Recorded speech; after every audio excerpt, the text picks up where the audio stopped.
Hi, everybody, and welcome to the Spring Books and Brunch with BYTA. This is our first event for 2024.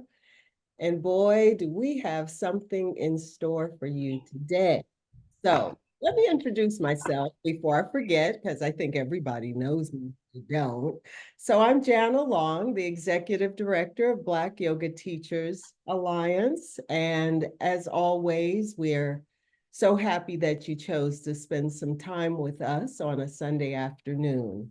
Books and Brunch with BYTA are quarterly member-produced events. Our members select the book, the author, they do the scheduling, they take care of everything behind the scenes, producing it and then hosting it online. So if you're a BYTA member and there is a book that you're burning to share on our platform, just send us an email at blackyogateachers@gmail.com and we can talk it over and get you on Books and Brunch with BYTA. Before I get started and introduce today's producer and host, I just want to give a shout out, as always, to the folks that take care of us. And he gives us this provision. Oh, no. What was that? The folks that help us with this behind the scenes, Lorenzo Wilkins, our creative services director, Galanda Brooker, who is the associate producer and technical advisor for Books and Brunch with BYTA, and is always the support of a dynamic board of directors and an advisory council. And speaking of advisory council members, our host today, the producer and host of this Books and Brunch, is a member of the BYTA Advisory Council, Tamara, and I'm going to say her middle initial, Tamara Y. Jeffries, and that's only because there's another Tamara Jeffries who also writes about health-related matters, and so we don't want to get them confused with each other. Tamara, our Tamara has had a focus on health and wellness through yoga. It runs through her career as a writer, an editor, and a teacher. She was most recently the senior editor of Yoga Journal, and she has been an editor for Essence, Health, and Health Quest magazines. Her writing, including profiles of Good Morning America's host, Robin Roberts, Zen Buddhist priest Angel Kyoto Williams, and Oprah, appeared in national and local and special topics publications. Tamara has been a journalism professor at Bennett College, a historically Black women's college in North Carolina. And at Bennett, she taught the first ever 4-credit yoga class at an HBCU. Tamara completed yoga teacher training in 2013 and meditation teacher training through the Open Heart Project in 2020. And she, on her bio, gave a little shout out to BYTA for the scholarship for that meditation teacher training. Tamara also has been an advisor for the Yoga Alliance Standards Review Project and a member of the Yoga Service Council. I hope I didn't leave anything out. Tamara now applies her experience as an editorial director, helping organizations and institutions find their words, and she currently teaches as part of the Safe Yoga Project in North Carolina. So let's welcome Tamara. Hi, Tamara. And tell us what you have in store for us today.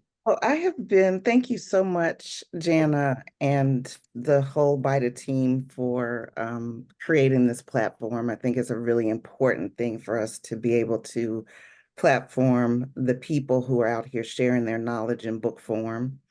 And I will say I have been plotting this for a very long time. The minute that I heard that Ava Taylor was um, putting this book out, I reached out to her and I was like, we're going to do books and brunch if I can have anything to do about it. So I am delighted that she was willing to do that and that we are able to do this today. Um, so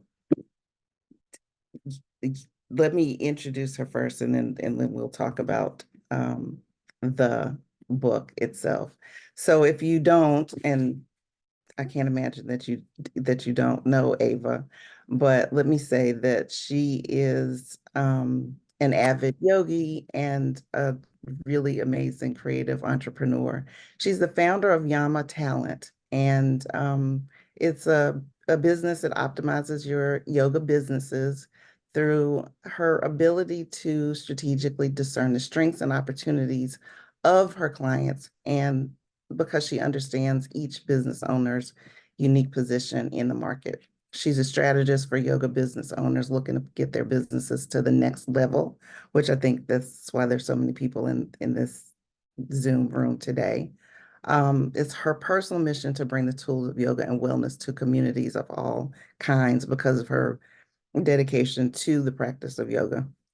She's transformed what has been considered like a mom and pop thing, a one-off, yoga by yourself, do your thing with a professional infrastructure. She's pioneered for booking, artist management, consultation. She's collaborated with over 1,000 yoga teachers, studio owners, and brands around the globe. I worked with her um, as she was representing Faith Hunter for some work that she did when I was at Yoga Journal. Wonderful experience. But Ava's also worked with brands such as Lululemon, Nike, Athleta, The Gap, H&M, Kashi, and countless others. She is a sought after contributor in the media. She has knowledge of markets, access to the players. She has an inside track. She knows the ins and the outs of not only the yoga business, but the media business, marketing business, advertising. She has a degree in intercultural communication from Pepperdine University and has held senior roles in marketing, operations, and sales, as well as running her own businesses. She's been featured in the New York Times and has sat on the board of advisors for Z Living Television Network and the Lineage Project as Yoga Alliance CEU provider. She's conducted crisis management during the COVID pandemic and was a lead contributor for the EKA Business Support Services Initiative with the Yoga Alliance Foundation. She's co-produced the annual Yoga Garden at the White House during the Obama administration and both of the yoga classes in Central Park with over 10,000 attendees. She's now based in New York City, where she works as the regenerative community manager at Kripalu Center for Yoga and Health, in addition to her work with Yama Talent. So thank you so much, Ava, for being here with us and bringing all of that to us. So before we get started, I'm hold it up and I want you to see all of my little tabs and sticky notes. Y'all, it's right here. Your yoga business covers everything. So visual identity, pricing, packaging, business plans, worksheets, all kinds of stuff. And I said this to Ava when we were meeting earlier this week. As a professor, I was like, I could spend a semester on this, and we have an hour, and so we can't get into the weeds of all of this. But fortunately, you'll have a chance to ask questions. But I want Ava to talk about the book. Thank you. Why did you do this? And what would you want people to take away from from this? Thank you so much. I'm just so honored to be here. The work that you've done, BYTA, just bringing together the community and being a support and being a resource. So I'm grateful to be here. Thank you guys for spending some of your Sunday chopping it up with me and Samara. And, the book had to exist because I've known for a really long time that in order for there to be more yoga in the world, the teachers and the businesses that are in the space need to be able to be healthier.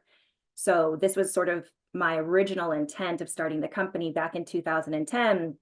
I knew I wanted there to be more yoga in the world, and teaching didn't seem like it was quite right for me. So what was I going to do? How was I going to make my way? Because I was fully committed to spreading the practices to as many people as possible. And so I realized that if I could help the businesses become healthier, right? And all, like you said, there's 20 chapters of content. So there's so many different areas of your business that can be refined and that can be optimized to help you be more successful. If the businesses were healthier, there'd be more yoga in the world. So that's really why it started. And that Yama ran and runs in sort of two ways. So there's the representation side of things where I'd be working with a faith hunter or Dr. Chelsea Jackson Roberts, right, on just supporting their businesses kind of as their person.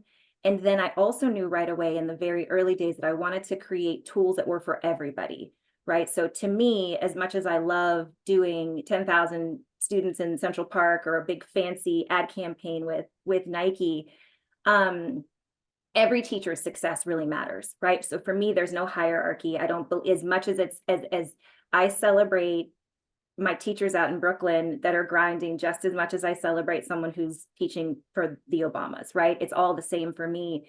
And so the book is the the product of wanting to be able to get these tools to as many teachers as possible.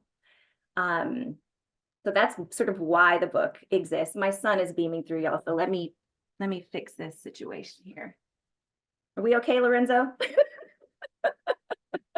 I have a New York City apartment, so I only get sun during like a certain time of day. So she has graced us. So that's why the book exists, right? So the tools couldn't just be concentrated at the top. I really knew that I wanted the tools to be able to be accessible to everyone. What the book is about, the book is about the entrepreneurial journey and the life journey of becoming, and specifically of becoming your dreams, as I did and as the rest of my clients did. It's about having a dream and making it real. It's about trial and error and learning things the hard way. It's about failure being an option. It's about wild success. It's about learning how to be the boss. It's about perseverance. This book for me was written during an 18-month period, which also coincided with like the darkest days of COVID, where I got a divorce. I lost my father.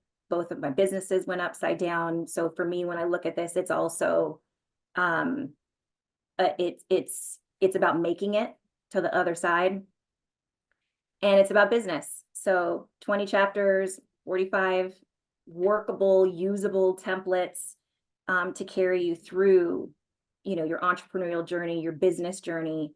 I love that you, as a professor, sort of describe it as, sort of semester, right? So, your business is a journey, it's a lifetime. And so you don't grab a book and read it and it's done. You check the box and you're going to figure it all out. And here's a magic pill for success. It's something you have to show up for every day. And the book is there to support you in that daily showing up and the different needs that you have for your business as you make your way. So thank you. I think that in looking at it, the work that you've put into it and the kinds of tools that you've included here would be useful tools for just about anybody who is an entrepreneur and trying to start a business or keep a business afloat.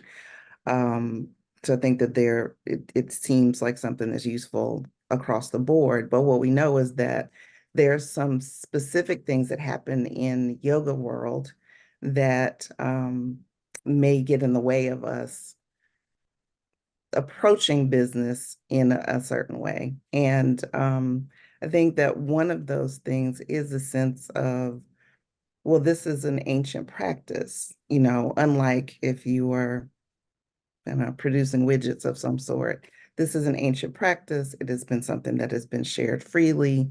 We have opinions and ideas and we'll call them myths about whether or not we should charge for yoga. Is yoga even a business? And so I can see how there would be places where it's difficult for people to make a connection between yoga, their yoga practice, and their yoga business. What do you have to say to your clients who are grappling with that seeming dichotomy? Yes, thank you. It's a great question. And I think it's at the core of where we all begin. I often have this conversation in 200-hour, yoga teacher trainings. I'm like, the day you graduate, you're a small business owner. And the reactions, kind of run the gamut. Some folks are like, yeah, I'm ready for it. And then some folks, literally, I've had students be like, well, that's not what I'm here for. And I have to say to them, well, if you are going to become a teacher, a professional teacher, which there's more than one way to be a professional teacher. So this is also has to be unpacked a little bit. You don't have to make your full-time living from teaching yoga, right? There are career teachers, which is like a full living. There's hobby teachers. There's so many different ways, right, to build your career. But you're a small business, right? You're totally right. Like, this is a yoga business book, but it's for entrepreneurs. So every kind of service-based business that you see around you, your hairdresser, your therapist, your a personal trainer, it's all the same kind of thinking and the same kind of concepts.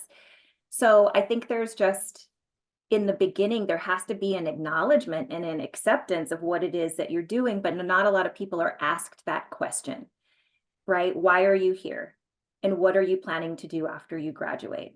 To give somebody enough space and time. So I think part of it is like a mismanaged expectation, right? So I'm not sure, we don't give it space and give it time to actually talk about what it means to be a professional yoga teacher and what the world is going to be like once you exit your training.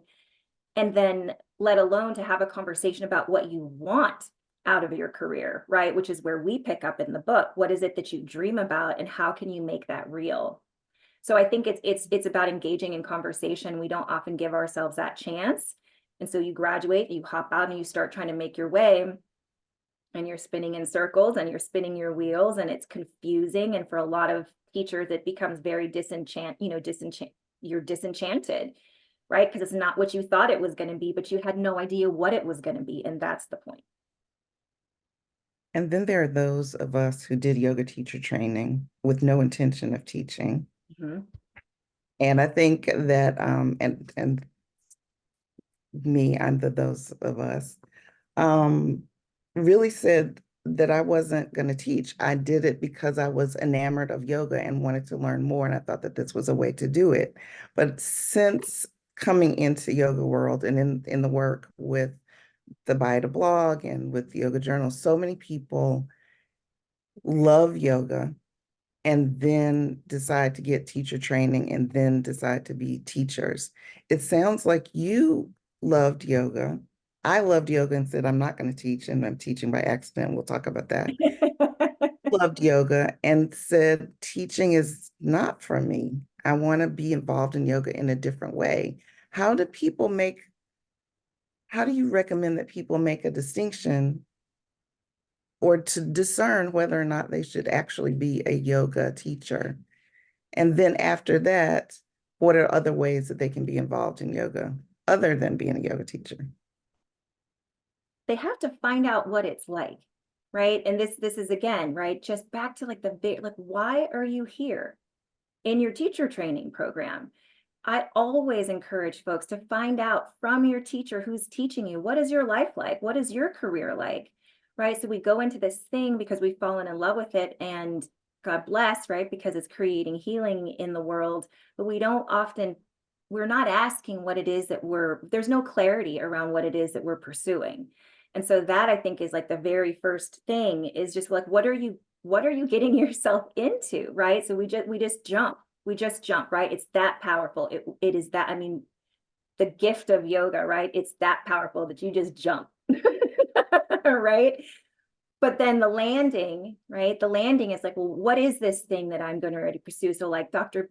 Gale is here, just like, what a gift, right? To be able to ask someone who's been a teacher, how did you make your way? How did you build your career, right? We've got to be able to take that step in order to get clarity, to then find out, right? To be able to answer the question, right? To answer your question, Tamara. We don't know, but you can't answer a question that you don't, that you're not asking, right? So I think that that's really like foundational step one. You know, people are so surprised. They call me all the time. Hey, I'd really like to get my business to the next level. I said, well, okay, well, I just want to let you know that it's an 8 to 10 year process of becoming financially viable, you know, and everyone's definition of success and financially viable is different, but like it's an 8 to 10 year process, right? Of pounding the pavement, of teaching to classes of 2 or 3 people, of, you know, learning lessons the hard way, of figuring out, learning, perfecting your product, right? Becoming a great teacher. So people are like, click. But that gave them the clarity that they needed to know that they don't want to pursue it, right? So at least they asked someone who could give them a real answer. And that's also part of what's important in the book is I try to keep it like 100 about what it's really going to take if you want to become a full-time teacher and make your living teaching yoga, because people do need to ask themselves from the beginning what it is that they really want to pursue. And the only way they can do that is by knowing what they're getting themselves into. So there, and again, there's so many different ways to make your career. So I encourage people not to quit their day job. There's so many people who come to me and they want to quit their day jobs. I said, I'd slow down a little bit, right? Give yourself time. How much income are you going to need to replace, right?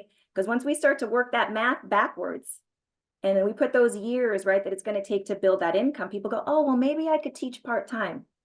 It's probably a better, safer, more sustainable idea. And then with regards to the innovation, Tamara, I think, you know, the yoga industry is one of the most dynamic industries on the planet. You know, I think we're a $27 billion industry. And as we're maturing, right, you spoke about us being a mom and pop. So we're not there yet, right? If you think about traditional sports or you think about music, right? These industries are really acting, right? Hollywood, entertainment. These industries are really set. So there's a way you make it, right? And you have to follow this path, and this is how you get there.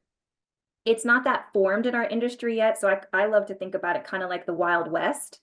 So there are many different ways to create, to innovate, to put a stake in the ground, to create something new, especially right now coming out of COVID where everything was broken. You know, there's all these wonderful pieces of our industry, I feel, that are just here for us to pick up.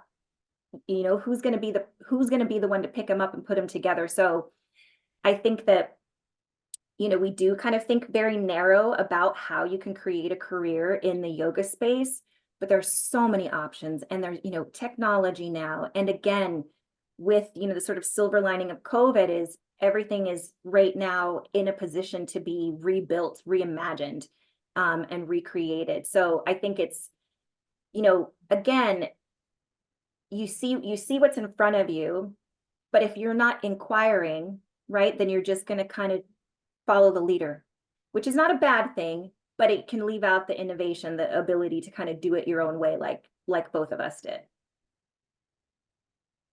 So that makes me think of a statistic that says that 83% of people, we hear so much about entrepreneurship, I think, and especially among Black women, Black folks and Black women in particular, tend to go the path of entrepreneurship, and there are any number of reasons why that is. But there's a stat that I read that says 83% of people are not entrepreneurs. When you think about the people who picked up the phone and called you and hung up when you said 10 years, what are some characteristics of people who are that other, whatever the math is, 17%, that are entrepreneurs? What do they look like? Yeah, this is such a good question. And I love the statistic, because if you were to levy that number against the total teaching population, right? That would almost say that 83% of the yoga teaching population, and I'm just going to differentiate the hobby from a career. There's so much need for yoga in the world. There is no, everybody can be, I hope everyone is out there and inspired and teaching as much as possible in all of the communities that need to be served. This 17% is a career yoga teacher. This is somebody who's going to be trying to make $70,000, $100,000, trying to make their living, right? Teaching yoga. So if you think about that, right, just draw that, sort of percentage across the teaching population, I think that's really interesting because the 17% have to be resilient. I would say is the first piece. You have to be patient. Being an entrepreneur is not easy. It is not easy. I did it for about 12 years. I also work full-time now at Kripalu, which has been a gift. But I mean, there are no on hours and off hours. You know what I'm saying? When you're running your own business, when you have to generate every dollar of your income yourself, I sleep a lot better now, that I know I'm going to get a paycheck every 2 weeks. So I think you've got to be resilient, patient, determined. You have to be so committed to it, right? You have to know without a shadow of a doubt that this is what I'm supposed to be doing with my life, period.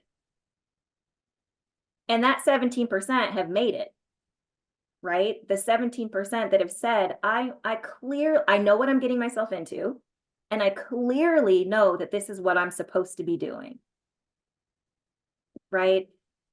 And then you grow the rest of it along the way, right? You grow I would say maybe even a little bit crazy. There's definitely, when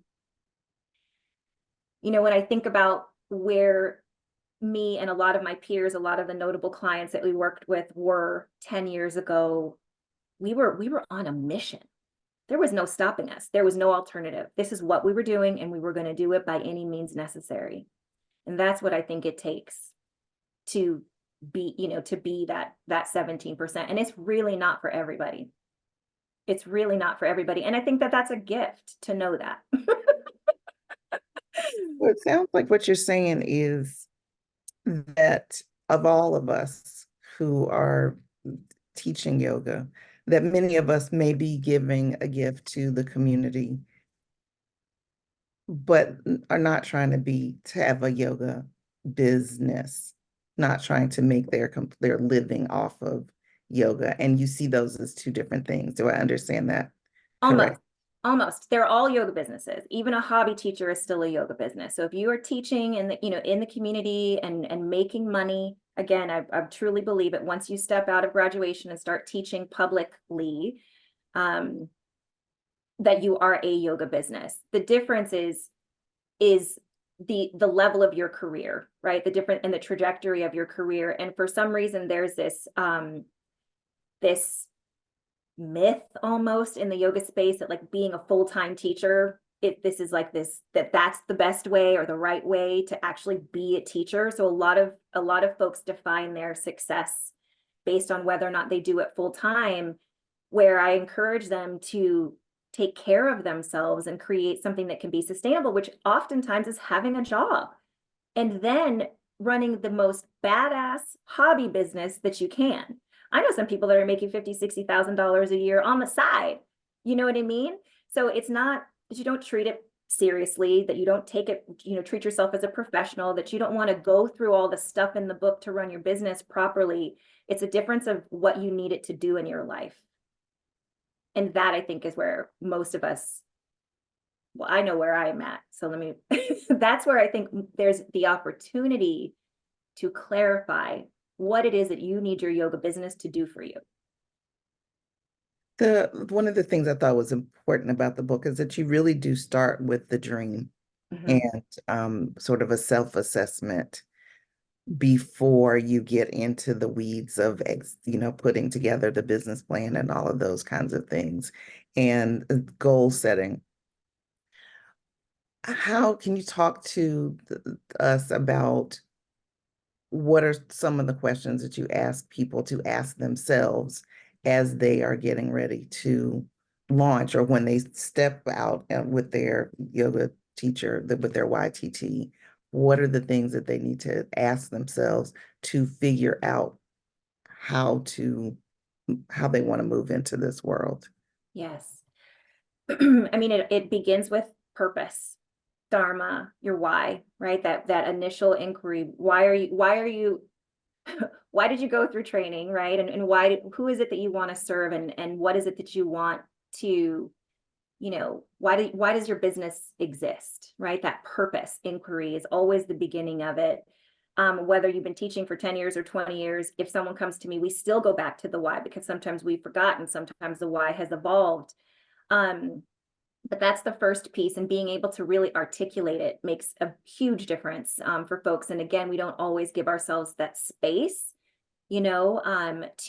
to answer that for ourselves, and then to share it, and to make it public, and to be accountable to what that dream, what that purpose is.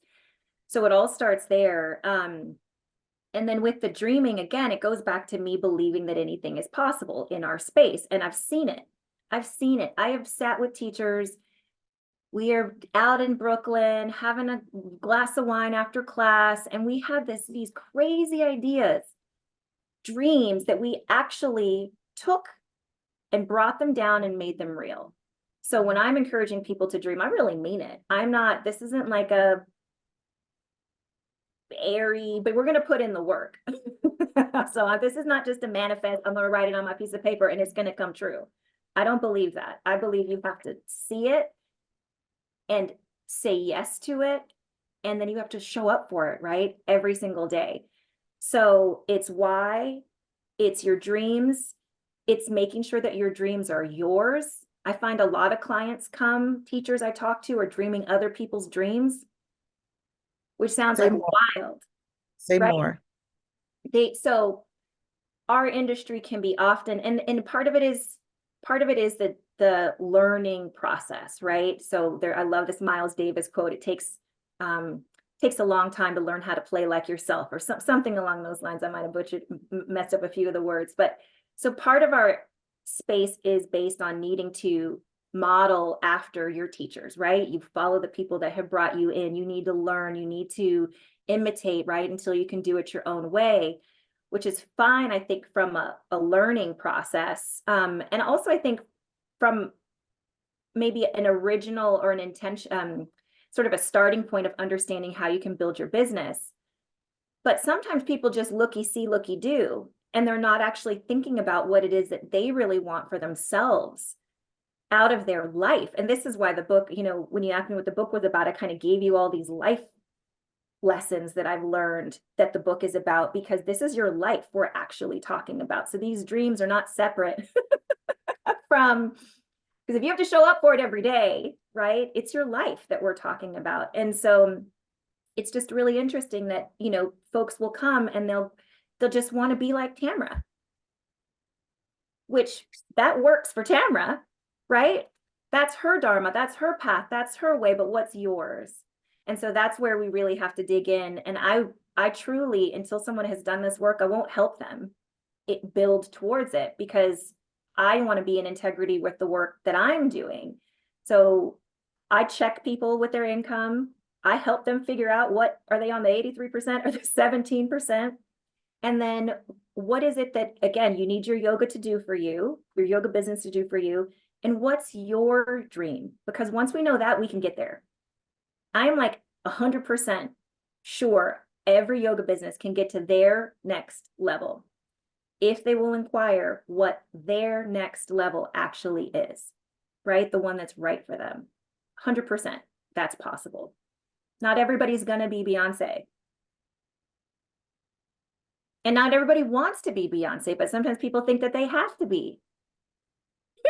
Well, I think that, social media Mhm. has something to do with that we're able to see. Whereas before social media, you saw the teachers that were in your community. And now you're seeing so many people out there doing so much stuff and having all the followers, doing lots of stuff. And I think that it makes you want to feel like you have to do that. Is there advice that you have for people about finding their thing, without it being finding who they are, what's their niche, without becoming like making it a gimmick or making it copying off of somebody or copying off of somebody else.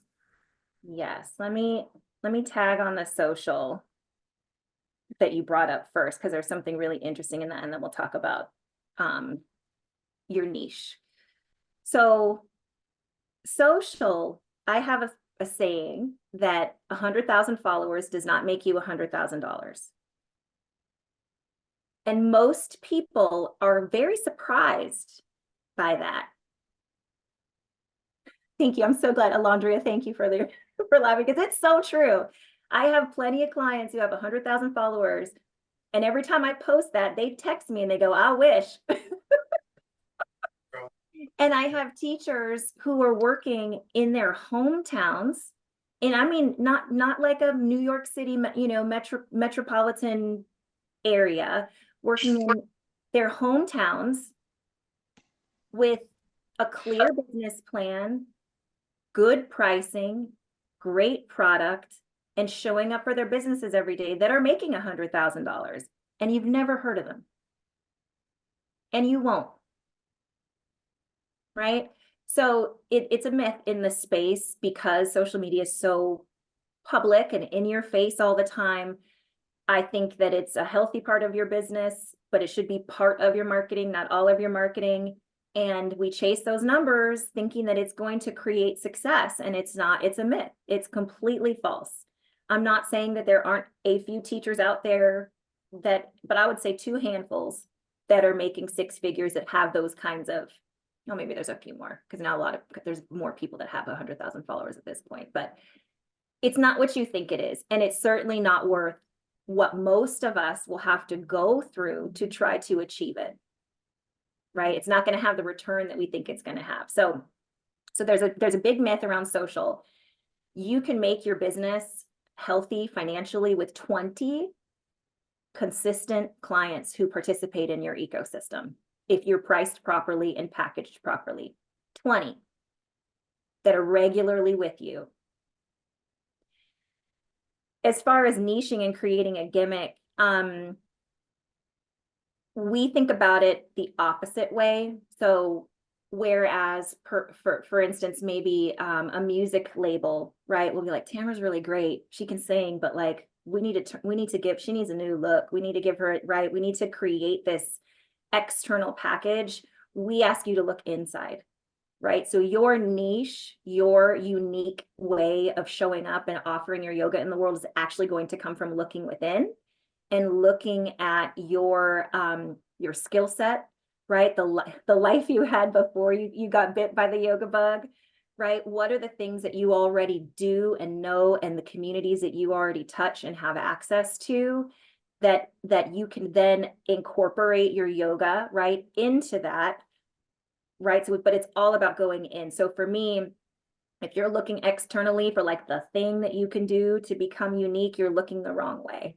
You need to be looking inside and looking at your skills and your community and who and how you can leverage that's already around you. So for instance, I've had a client who was a litigator, right? She was like a New York City lawyer, and gave that up and became a yoga teacher, and was looking externally, right, for how to create her business and to the next level.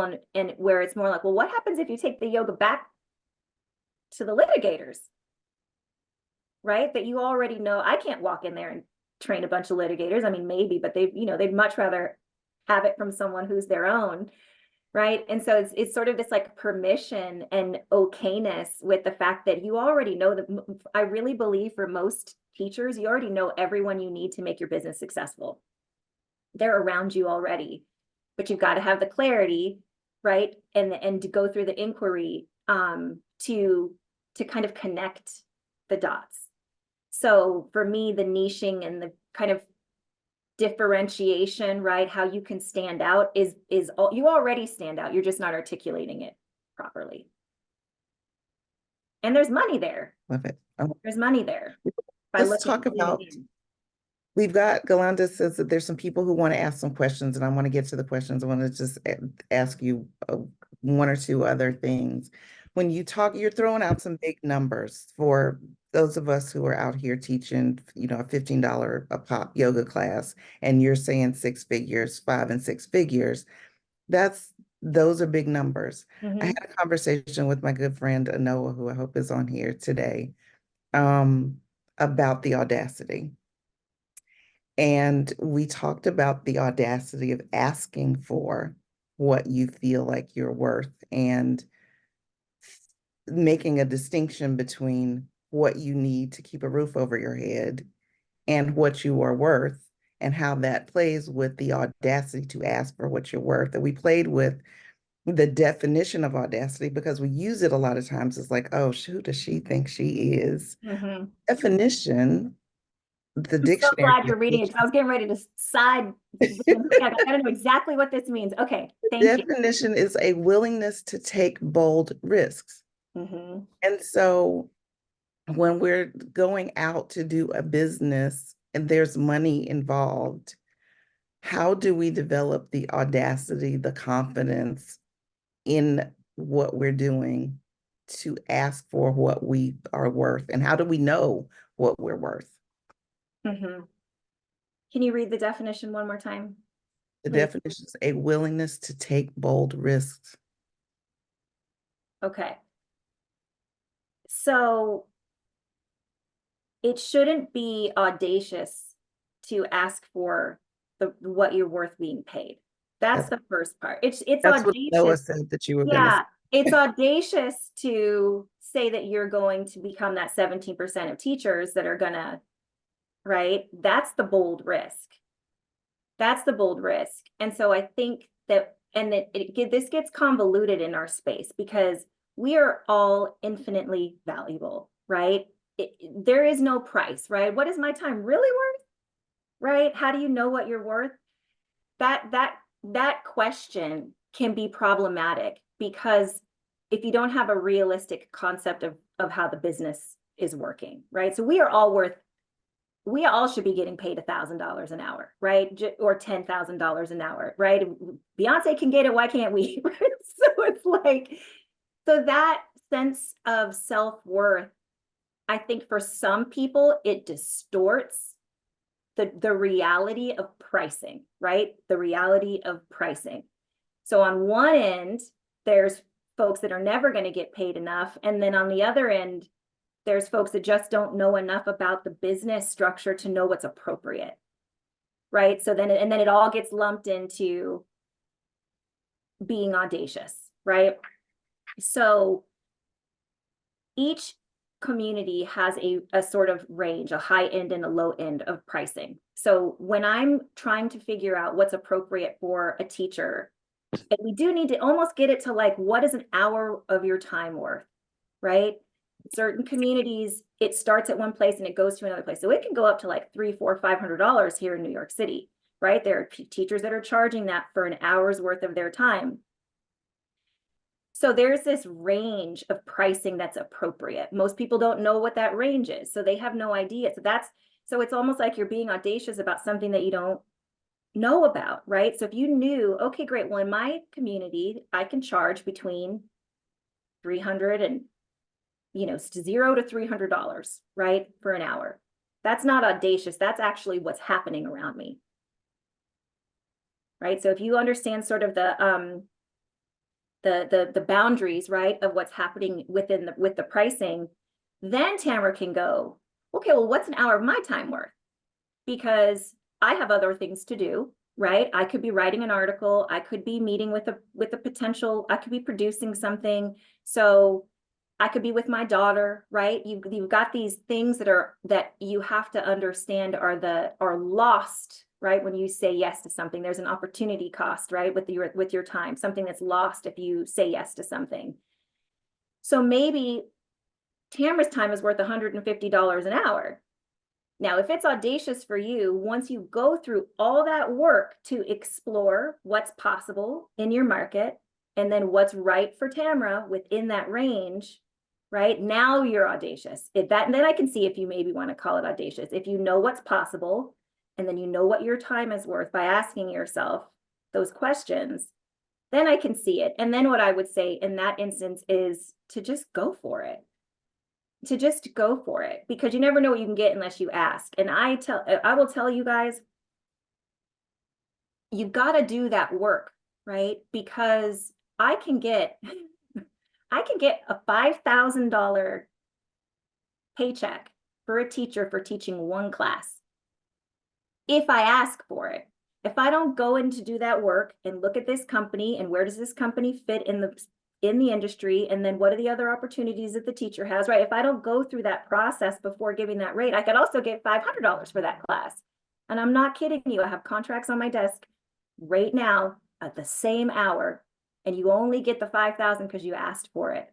So there's one side of it that's self-worth, which again, I think we are all priceless, with what we ought to be getting paid. And then there's the reality of how of what's happening in your market. And if you understand that range, you have a lot more freedom for pricing than you think. Most people don't know what that range is. And so you're just flying blind, right? You're flying blind. So you don't know, is it crazy for me to ask for $150? Or is that just like normal? But maybe it's crazy for me to ask for 300. So let me start for 150. Let me get that in a couple of times. And then the next time, what would happen? I play around, let me tell you something funny. I test this all the time on my website. So I have hourly consulting sessions. And right now, I think it's $339. Right now, I think it's $339. But I just bumped it up over Christmas because I was like, you know what? Let me see what will happen. It was $299. I'm just being 100% honest with you guys, because there's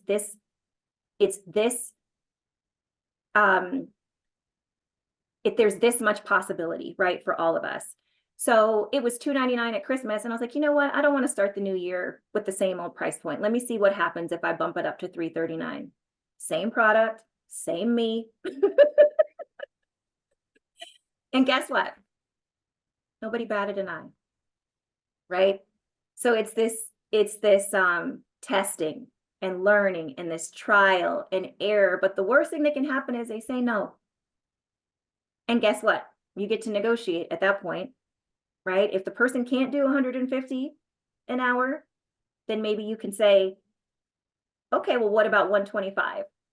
But if you make it about your self-worth, you blow out the negotiation. Does that make sense?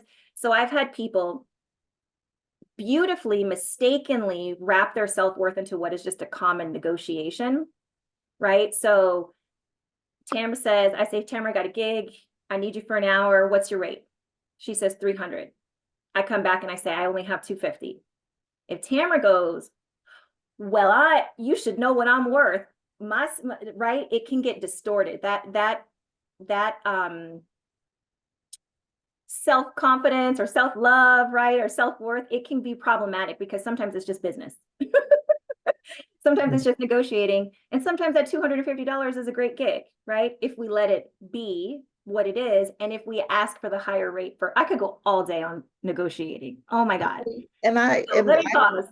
already told you I had like way more questions that we have room for, and we're running out of time. And there are all kinds of questions in the chat. And Galanda is like, there are questions that people have. Galanda, do you want to share with us some of the questions that people have? Can we pull out a few? Sure, it's really more comments. We only had one actual question, but I thought it was value added for some of the discussion, some of the comments, including we have Jennifer, who stated earlier, thank you for sharing your wisdom with us. I'm a full-time university faculty member and trying to nurture a super part-time prenatal yoga business that particularly serves diverse pregnant folk. Embodied for Life Yoga and Wellness. I am still working toward an RPYT even before charging folks. And that was in response to talking about that your yoga business does not have to be a full-time support you type of business. Kia shared that she's been operating from a space of quietness and that she loves the concept of organic engagement. And Farah has shared that she's currently teaching for KIPP Social after having stepped away from teaching English for many years in the Newark Public Schools. Ooh, God bless you. I want to work with and support teachers as a consultant therapist one-on-one in yoga and meditation and flower essence therapy. And then I asked the participants, what do you need your yoga business to do for you? Because I thought that that was a really profound question. And a couple of the responses included, from Michelle, I need my yoga business to provide space for me to live a balanced life. And Karen with Yoga with Karen said, my yoga teaching allows me to expand my business, inviting more women who look like me to travel the world and expand their vision of who they are and what they can do. Our only question came from Nina, and I think she was asking, how can your niche be expressed in a tagline? That's our only specific question today. How can that be expressed in a tagline? Mm-hmm. That speaks to a question on my list about you do spend some time in the book talking about your graphic identity and your outward facing identity and how that connects with what your work is. What's the exact question, Tamara? Well, let's go back to her question about how can you express what it is that you are doing in a tagline. Got it. Yes, there's I think it's, I don't know, chapter 6 or so. But it's an extraction of your purpose, right? So you start by finding, again, right, what's your purpose as a teacher? And then we call them pillars. So usually there's 3 or 4 pillars of your yoga business. And then each of those pillars are sort of the ways that you'll build your content out, right? And so the things that you'll say will match the things that you'll sell. A lot of folks miss that connection as well. So they're just talking about stuff that has nothing to do with what the products are that they're selling. But usually your tagline comes out of your purpose statement. It comes out of your purpose statement. It comes out of that original. So for instance, at Yama, mine is to be a catalyst for better living, right? A catalyst for better living. But it took, to get to those 3 or 4 words, right? I had to go through the longer form writing and why does the business exist, and, and kind of working through that as an exploration. And then eventually you can distill those words out, but they have to be pulled from the larger source. It's not just sitting around being like, let me think about what my tagline is going to be. It has to come from the source material, which is your purpose. And we do cover that in the book. And Galanda, I love hearing those comments. I can feel some creativity and some freedom in some of what people are realizing, that they don't have to do it the way that they thought they had to do it. And it doesn't have to be a full-time thing for it to be worthy and to be contributing to bettering the world. And there's a lot of freedom in that. And I also often see when folks stop trying to make it their full-time living and go ahead and set themselves up, in a healthy manner through another type of income, another income source, that they can actually focus and create better. The yoga business actually thrives because you're not as hungry. You know what I'm saying? It's like right? You're not as stressed. And so I've seen folks stabilize themselves with a job. Some of us have different partners, whatever, financial means. Sometimes people have a year or 2, they can get off the ground, right? There's savings, things like that. But stabilize, dream, set goals, plan, show up, right? It can oftentimes, you can become more successful, not forcing it to become your full economic engine right away. So yeah, these are all super great questions and comments. We've got 5 minutes. Let me slide in. This is not fair, Okay. but slide in one business specific question. Okay. To answer in less than 5 minutes about the business plan. Mm-hmm. I think that a lot of us are a little bit business plan averse. Mm-hmm. And I wonder what you would advise for people, why you think that it's important to do that. Even if maybe you're a hobbyist or whatever, to have some sort of plan. Yes. I love plans. They don't all work, right? That's just keeping it real, and life often teaches us that. But I do find that at least if you are heading in the right direction, right? Without a plan, there's no direction. At least that's how I see it. So I often call it a roadmap, like a literal roadmap. Like you're in your car, where are you going? Now, I don't know about you, but like if you don't have a GPS or you don't have a map, why are you in the car, right? That's how important I think planning is. So planning can be really simple. Business plan sounds so scary to most people, and some business plans are scary. The way we do it in the book, it's 24 months. It's across the main 4 areas of your business: strategy, operations, marketing, and financials. And then we get specific into where you're making your money. Where's your revenue coming from? So you just need to have a little. It's easy. You guys, we can do this. It's not, you just have to flip a switch. You just have to flip a switch. And once you do it, and, I think it's a very important step in professionalism to say, whether you're a hobby teacher or a career teacher, that this is serious, right? I'm committed to serving the world, and I'm going to deliver a better product. I'm going to have a better work-life balance. Someone talked about work-life balance, a plan.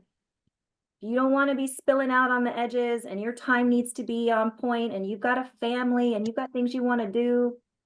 You need a plan. Keep yourself on track, right? Give yourself a chance to clearly, right, head in the direction that's right for you. So for me, it's just planning. Call it a business plan. I don't do 5-year vision, all that. It's too much. It's 24 months.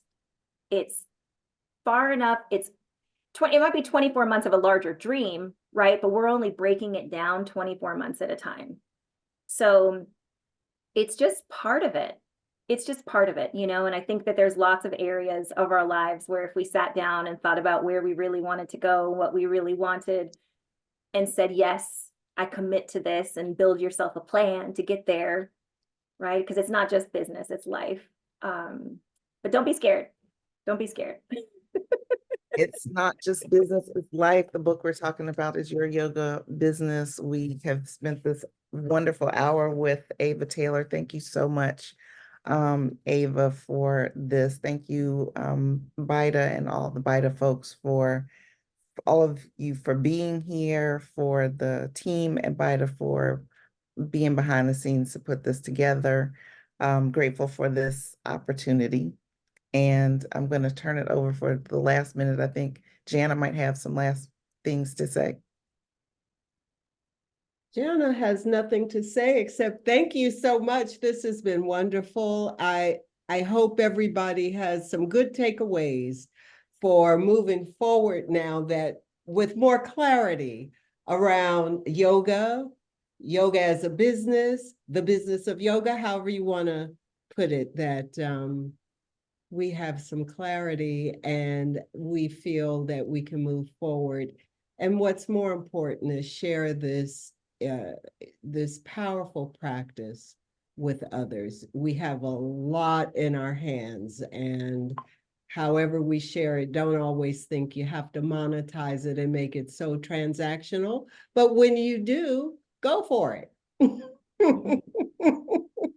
Yeah. And build it and take your time. I think that's what I heard Ava saying, is get clear. And I will just say this, in a yoga teacher training that I had, one of the important things, I think the most important thing, is to understand who you are as a teacher.